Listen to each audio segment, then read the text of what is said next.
Welcome to future zone academy.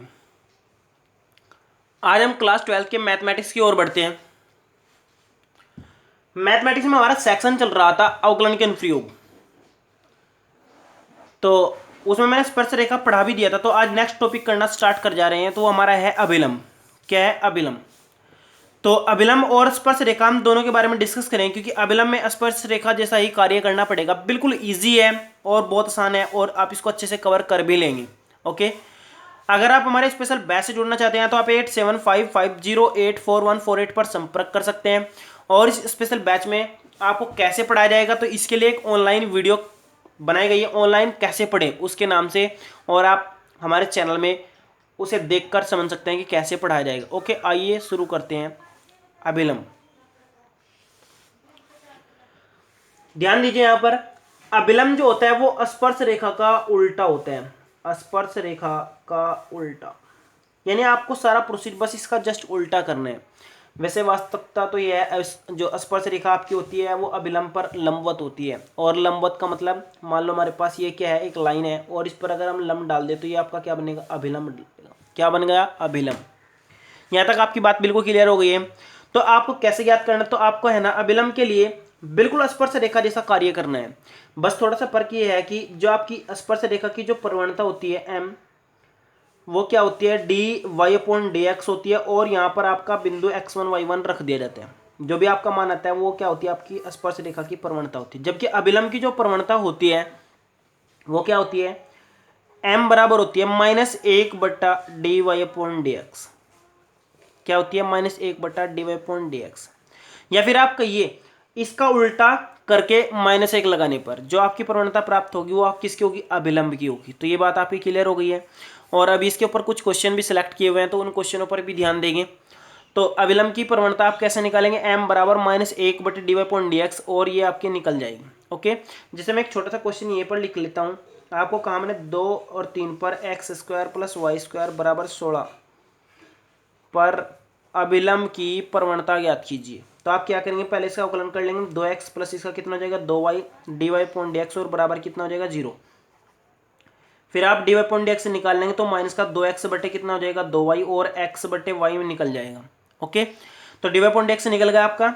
जब dy/dx निकल गया, आपको क्या निकालनी है? अभिलंब की प्रवणता। अभिलंब की प्रवणता होती है -1/dy/dx, और इस बिंदु पर 2 3 पर, किस पर? 2 3 पर। अब आप क्या करेंगे? माइनस का 1 बटा, यहाँ पर आप देखिए कितना था आपका? -x/y, तो ये आपका y/x हो गया। अब y का मान 3 और इसका मान 2, 3/2। ये आपकी क्या है? अभिलंब की प्रवणता है। तो आप इसको अच्छे से कवर कर ले होंगे। आइए आगे बढ़ते हैं। तो आपका क्वेश्चन आपके सामने है। क्वेश्चन है हमारा x बराबर 1 - a sin t और y बराबर b cos square t, t बराबर π/2 पर अभिलंब की समीकरण ज्ञात कीजिए। तो आपको मैंने बताया था, आपको सब कुछ वैसे ही करना है जैसे हमने किस पर किया था? किस पर किया था? स्पर्श रेखा पर। तो पहले हम क्या कर लेते हैं? यहाँ पर हम लिख लेते हैं x - a, यहाँ sin t है, और जो आपका y बराबर है वो कितना है? b cos square t। अब आपको पहले π/2 रख देना है, तो π/2 पर t बराबर π/2 पर बिंदु निकल जाएगा आपका। तो यहाँ पर आपका हो जाएगा x का मान a, और यहाँ पर 90 का मान कितना? सॉरी 1 - a हो जाएगा, 1 - a, और y का मान आपका जब कोस के 90 रखेंगे तो 0 हो जाएगा। तो आखिर आपका बिंदु क्या हो गया? यहाँ पर हो गया 0 और 1 - a। ये आपका क्या बिंदु हो गया? x1 और y1 का मान निकल गया है, क्योंकि आपको इस पर क्या निकालनी है? प्रवणता निकालनी है। ओके, अब हम क्या कर लेते हैं? dy/dx का मान निकालना चाहते हैं, तो x का मान आपका कितना है? 1 - a sin t, और y का मान आपका कितना है? b cos square t।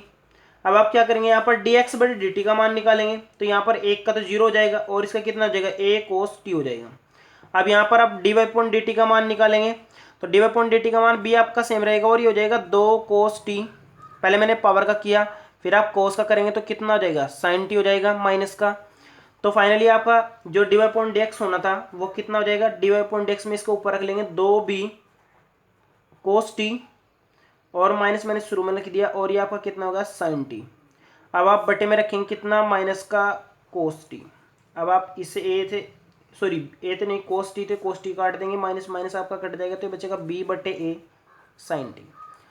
अब आपको क्या करना है? आपको निकालना है dy, सॉरी अभिलंब की समीकरण, अभिलंब की समीकरण, तो उसके लिए आपको प्रवणता की जरूरत पड़ेगी। तो प्रवणता मैं यहाँ पर निकाल लेता हूँ। प्रवणता होती है माइनस का 1/dy/dx, तो माइनस का 1 जो dy/dx आपका किस बिंदु पर, x1 y1 पर, तो यहाँ पर आपका जो बिंदु होगा वो कितना था, माइनस का 2b/a sin t। तो आपका ये माइनस से माइनस कट जाएगा, ये पहुंच जाएगा आपका a/2b। अब क्योंकि t का मान आप पाई/2 रखेंगे तो sin t का मतलब 1/1 हो जाएगा, ये हो जाएगा आपका a/2b। ये किसकी प्रवणता का मान निकल गया, a का। अब समीकरण क्या है, y माइनस वाई वन बराबर M X minus X one. आपको इसमें मान रख के हल करना है। तो y माइनस वाई वन का मान कितना आपका 0, और m का मान आपका कितना a/2b, और x माइनस एक्स वन का मान कितना 1 माइनस a।